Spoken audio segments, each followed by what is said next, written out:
What's going on, everybody? I am Winston A. Marshall, aka the Swaggy Blerd, and welcome to my non-spoiler review of Black Panther: Wakanda Forever. So obviously, if you are watching this right when this review came out.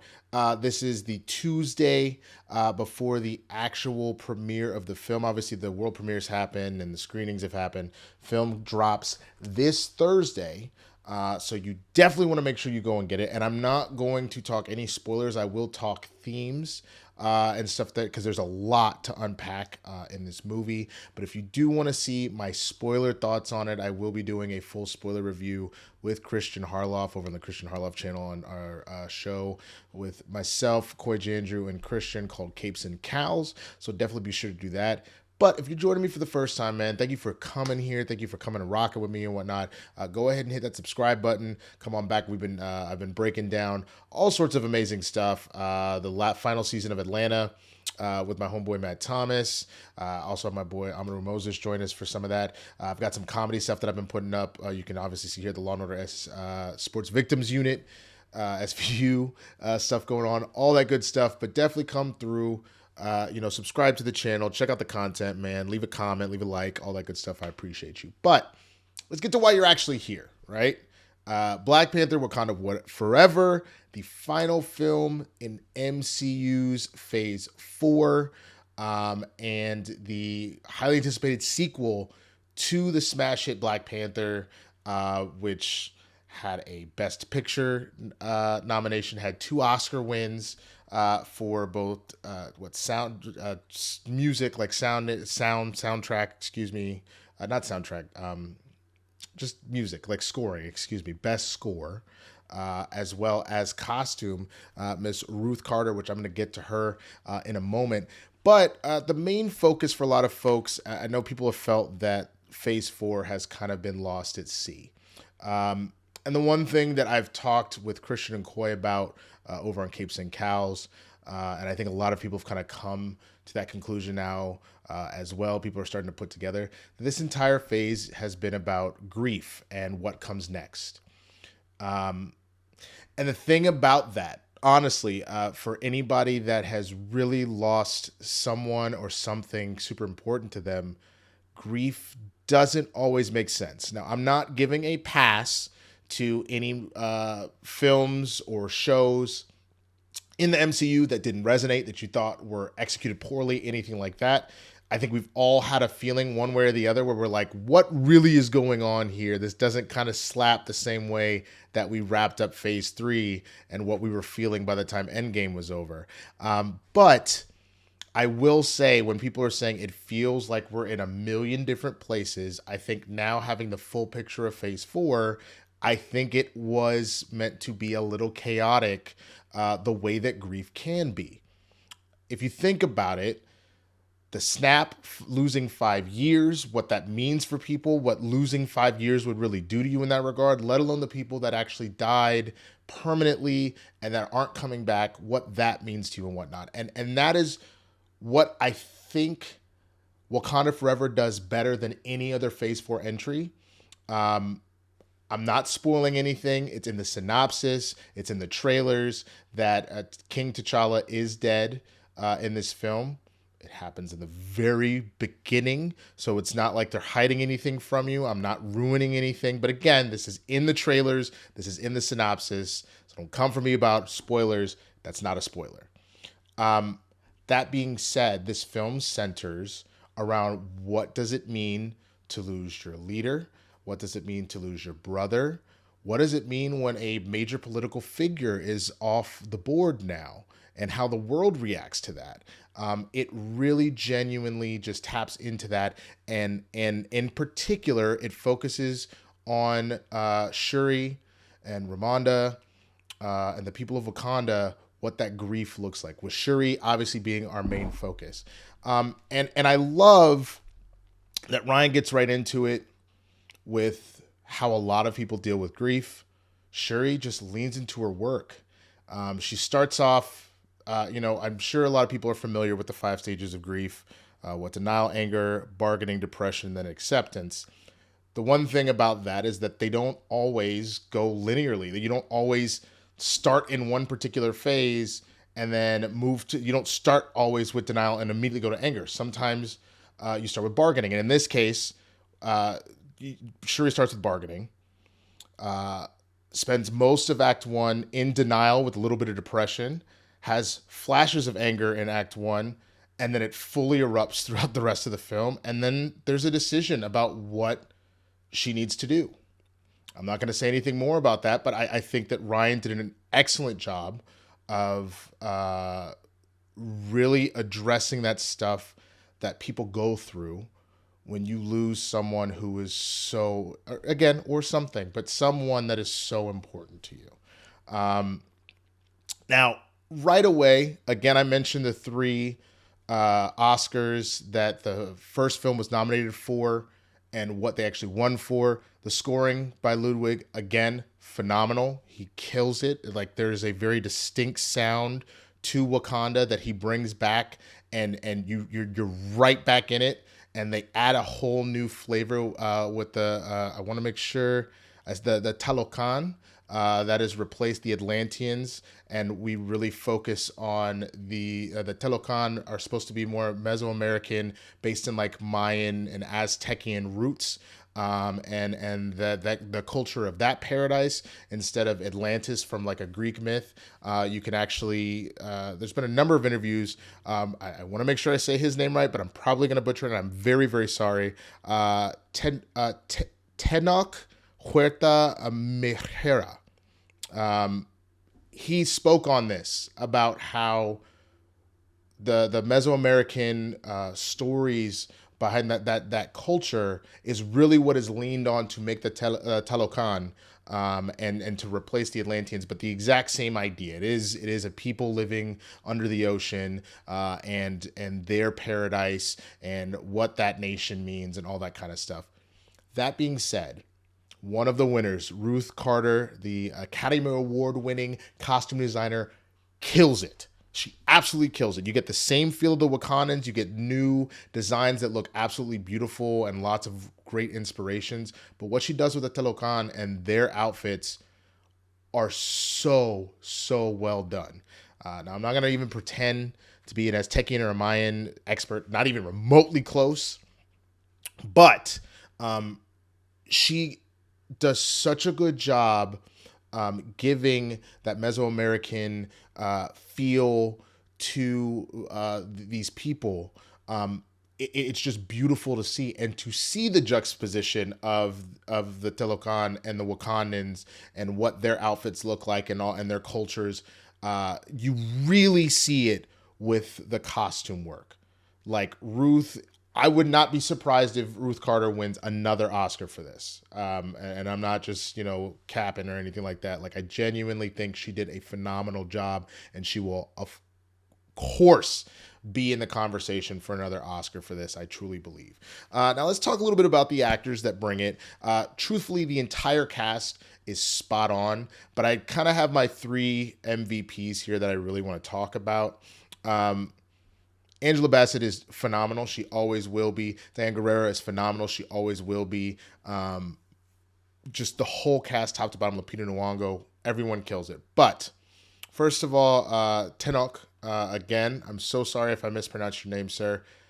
As Namor, there is a raw magnetism to this man that makes Namor really come alive. I'll be honest, I never have liked Namor as a character, personally. Just doesn't do it for me. Kind of always felt like he was a dick, and it felt like he was just doing it just to be a dick.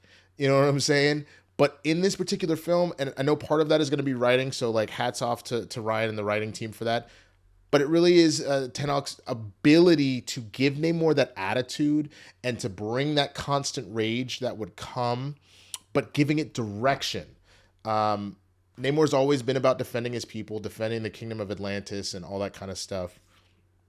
But he always just felt very unhinged.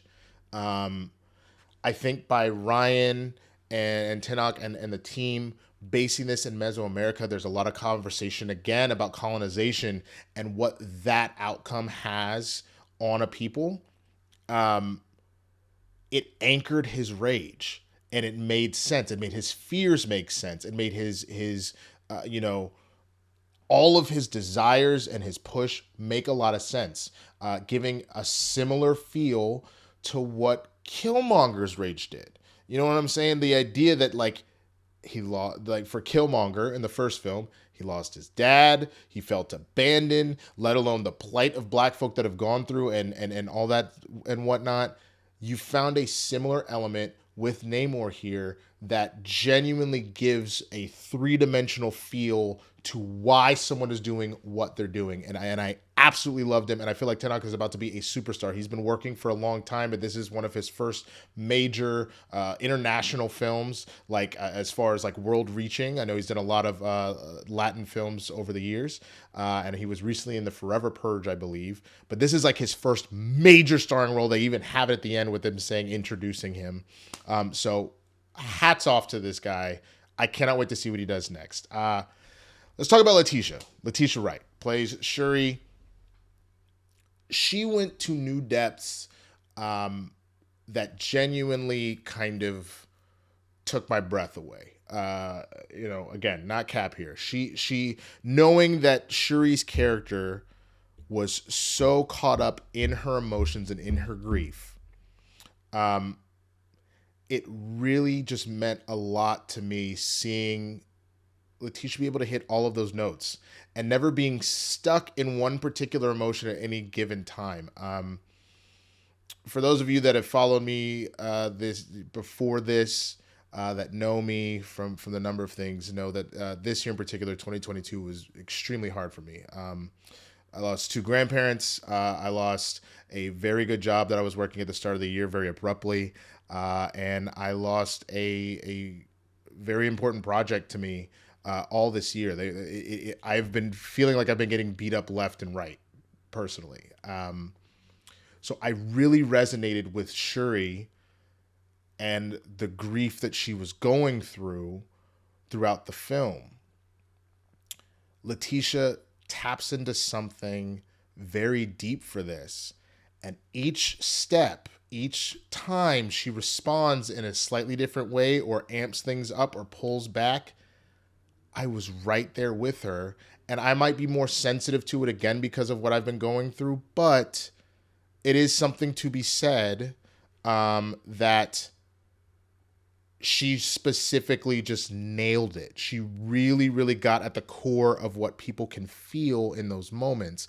This idea of, she says at one point, this isn't a spoiler, she says at one point, I really feel this need to watch the world burn. And I think when we are really deep and in a sense of grief and loss, that is a pretty common sentiment. You are so taken aback that something like this could happen to you. You kind of just don't give a F about any of it. And I think that, again, hats off to the writing for that, but you need a very particular strength of an actor to get to those places that Letitia does such a wonderful job of doing. Now, for me, the ultimate star of the show personally, the person that I was dying laughing the whole time and rooting for and all that, was actually Winston Duke, M'Baku. Similar to the first film, he stole a lot of the show. From the moment he enters, my boy M'Baku's talking shit and dropping wisdom all at the same time. You are instantly like, whatever's coming out of his mouth, I can't wait to hear it next. I can't wait to root for him. I can't wait to see what he's going to do. Winston Duke absolutely kills it. My boy got a little cock diesel for the film. He put on a little bit more muscle mass to really make M'Baku even more imposing. And he remained that fierce warrior, that proud, fierce Jabari warrior, but we get to see a lot more wisdom out of him. It's not to say that he wasn't wise in the first Black Panther. He came out very prideful in the beginning, but did show that wisdom and that compassion to his fellow Wakandans, both then and then in Infinity War and whatnot. But we really got to see depths of M'Baku that we did not get to fully explore before, and Winston did not miss. He straight up was like, cool, you giving me the ball? What's that old from Hardball? For that, this is gonna be a throwback from Hardball with Jermaine Dupri and Bow Wow and Lil Wayne and all that. Lil Zane, the little rascals. It was little Sammy. Throw me the ball and watch what I do with it. Winston got thrown the ball and he just yammed on everybody. He stole the show. I always wanted him more and more on screen, and he did not waste the opportunity whatsoever. So the last two things I kind of want to talk about, we talked about the grief element of it. So Ryan Coogler, my opinion, I personally feel the best director out right now. That's me. I love me some Jordan Peele. Obviously, you have the masters of cinema in Spielberg, and I don't know. I'm drawing a blank right now. Scorsese. A lot of young directors that are up and coming that are doing a lot of great stuff, and some of the old heads as well. But in my opinion, personally, and that, again, it's always going to be subjective because you're going to resonate with what a director is doing and what stories they're telling, differently. But in my subjective opinion, Coogler is the best director out right now. He's very, very good. He excels at tackling issues in the Black experience and the Black community. If you look at his filmography, only 4 features to his name, though he's been doing a lot of films. He had short films and stuff beforehand. Fruitville Station, it really kind of gets into doing what you can to survive, and this idea that we're not an angel, we're not a demon, we're humans, and we're going to be incredible and do things like just trying to raise our kids and be a good dad, but then we also might do some shady shit. You know what I mean? Like in that movie about Oscar Grant, like he had served time for drugs and stuff like that. So like he wasn't painted as this angel or this demon. He was a human that was just doing his best. In Creed, you really kind of get into fatherhood. You get into what it means to not necessarily have your father around, or what your father-like figures can have on your life. And what does it mean to try and preserve a legacy if you feel like you're chasing after, trying to live up to your name? What does that all mean? And you get a little bit of that in Black Panther. But the main thing with Black Panther is both colonization and its effects, but then also the Martin/Malcolm ideology. Which one do you kind of lean into? Why one might lean in one versus the other. Really just kind of getting at the root of that. And again, the effects of colonization and what that can have on people over generations. So for Wakanda Forever, the main thing that you're seeing here, you're seeing more effects of colonization. Again, the Telecon, there's a story behind that. I'm not going to dive into that because I don't want to ruin it. I want you to experience that yourself. But there's a lot of the main focus kind of falls into Black versus brown, horizontal oppression. This idea of like community or gang violence, the idea of one group of people not getting along with another group of people, but they've both been affected in very similar ways, and how they actually should be allies, but all it takes is a miscommunication. All it takes is just the wrong thing happening at the wrong time, and then all of a sudden shit is sideways. We've seen I'm sure you've seen a number of films, or you've experienced yourself, or anything that's going on, literally of you'll watch two kind of warring sides that, again, it could be gangs, it could be armies, countries, whatever, where just one thing goes wrong and then that's it. And Ryan does such a good job of looking at the Black and brown communities and how we both have been affected by colonization, and how we both have been affected by a system that's just been effing with us for forever and is not stacked in our favor. And how instead of coming together to prevent more trauma and more negativity and more hurt and death, we end up taking it out on each other. And it could be because of miscommunication. It could be just because of our people's own anger and grief that kind of gets in there. It was just so beautifully done.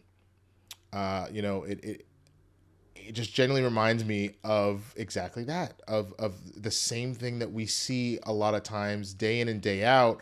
There's been a lot of different talks of various communities right now, like minority communities and groups that you think would be friends and you think would strive together to try and change the world, but we cut each other. Like, you know what I'm saying? Like, there's the amount of like homophobia sometimes you see in like the black community, though obviously the LGBTQ community is also just trying to fight for the rights.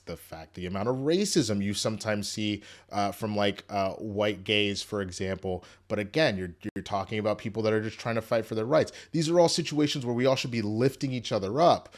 There's even talk about that like within the feminist movement. Again, I'm getting into a whole bunch of philosophical topics. You might be like, why does this feel like it's getting woke? Whatever. I talk about this shit. It is what it is. But my point is, when people are striving to come out from a system that's keeping them down, they should be working together. And Ryan really explores in this film how not doing that is so much more harmful than trying to figure out what brings us together instead of what separates us apart, man. So all that being said, the last thing really, with T'Challa, I know there's going to be some folks that are going to really appreciate how they handled the situation. And there's going to be a lot of folks that are going to be pissed, that are not going to be happy with the direction that this went. I personally liked it. I appreciated it. My mentality has always been I wanted to see T'Challa again at some point. But I felt like, at least for this film, because it happened so abruptly, it happened just so short ago, I almost wanted to give it some time to breathe. We have seen other folks take up the black, and we've seen Shuri and others take up the mantle at one point or another. And I always said that it would be cool to see that and give that opportunity. We know that there is a female Panther here. I'm not going to tell you who it is. You'll find out for yourself.